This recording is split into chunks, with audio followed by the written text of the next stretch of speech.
Okay, so an object is thrown upward at a speed 192 feet per second by a machine from a height of 20 feet off the ground. The height h of the object after t seconds can be found using the equation that round answers to the nearest hundredth, if we need to. When will the height be 494 feet? It should happen twice. When will the object reach the ground?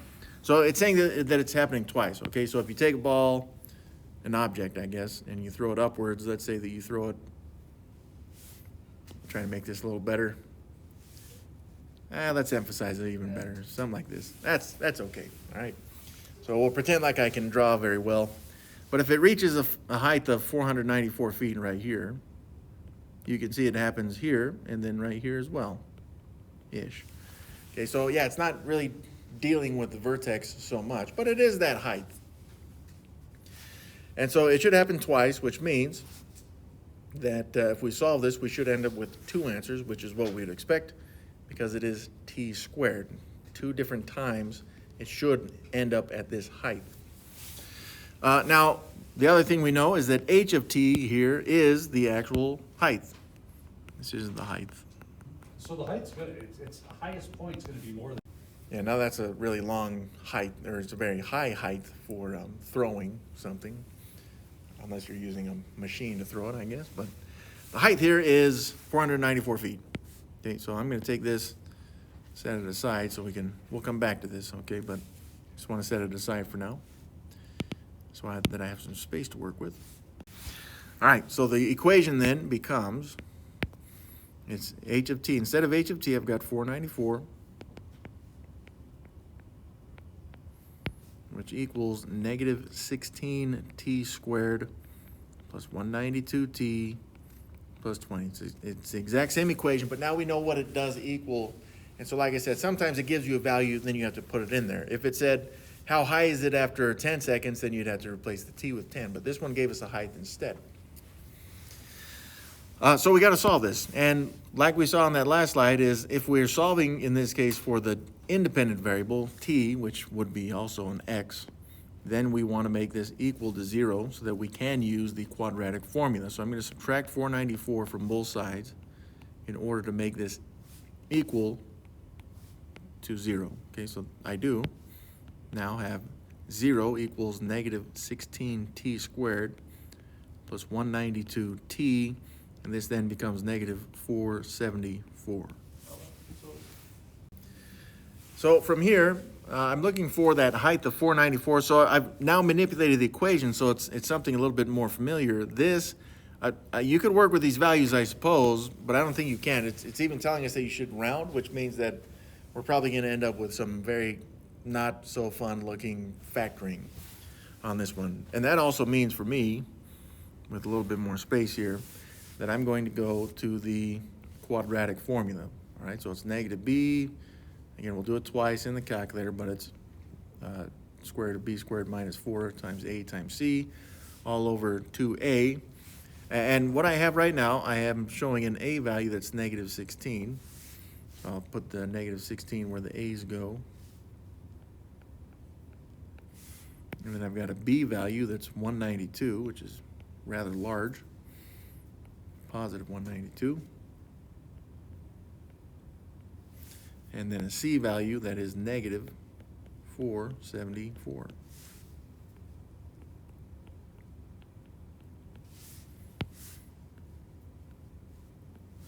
All right, so I should get two values out of this for x, and that should be the amount of time it takes for the ball to reach 494. So I'm going to start with a plus, all right? So let's take this calculator, n over d, negative 192, and we're doing plus the square root of 192 squared minus 4 times negative 16 times negative 474, all over 2 times negative 16. Enter, and it gave me the decimal directly. It didn't even give it to me in square root format. It said to round to the nearest hundredth. I have 3.475, so the 7 I would add 1 to make that 3.48. That'd be in seconds right there. Okay, now that's one of the values. That was from the addition part. Now I'm going to use subtraction between there and get another x value. So in the calculator, again, I'm just going back to the equation Is this for here. seconds? Yes, Thank you. S is for seconds there.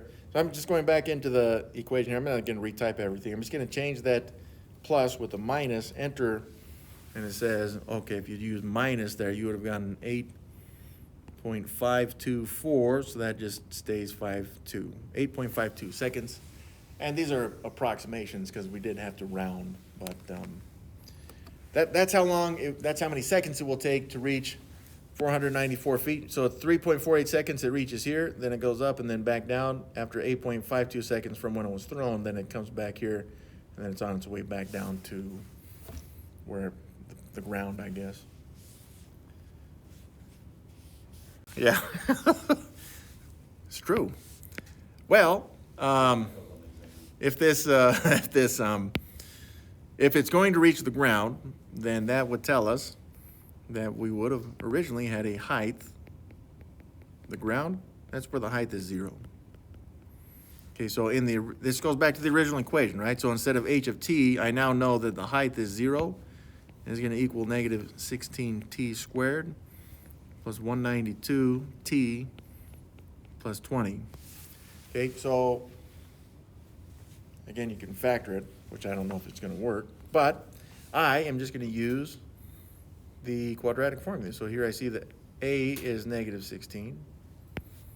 Here, the b is 192, which is, it kind of matches what we had up above, but now the c value is just the original one that was given at 20. So we're going to put this back into the quadratic formula, plus or minus with some square root, fun business. See if I can fit that stuff in there. So if the a is negative 16, so let's put that in there. It's negative 16 once again. And then the b value, once again, is 192.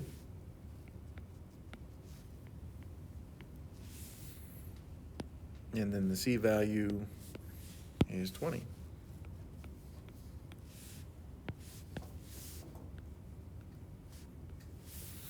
All right, so I'm going to start with a plus again in my calculator. Let's go back in there and punch this in. Okay, so this one, it gives me a negative value, and I can't have a negative time on this one. So it says it was negative 0.103. I'll just make it to the 10th again. Again, I can't have the negative right there, so this one is invalid. So that means if I use the subtraction here now, I should get a valid time on this one. So again, just type it in, or I'm just going to go back in and replace. Was that a negative 0? Yeah, so I'm just replacing that, but it appears that after 12, again, round to the nearest hundredth there would be 0.10. After 12.10 seconds, this ball would then have hit the ground again, which would be, we'll put it right there in the ground. So again, you throw it, it's right here. That would have been 20 feet off the ground because that's where it starts there. And then after 3.5 seconds almost, it's 490 feet high. Then it reaches the vertex, which we didn't ask about, but then it comes back down, reaches 494. 12.1 seconds later, after you've thrown it, then it's hit the ground. And yeah, it could bounce after that, but whatever.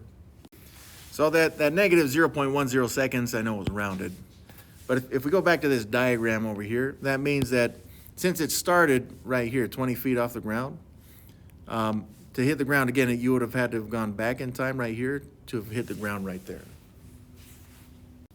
And yeah, we get to assume the ground is level, but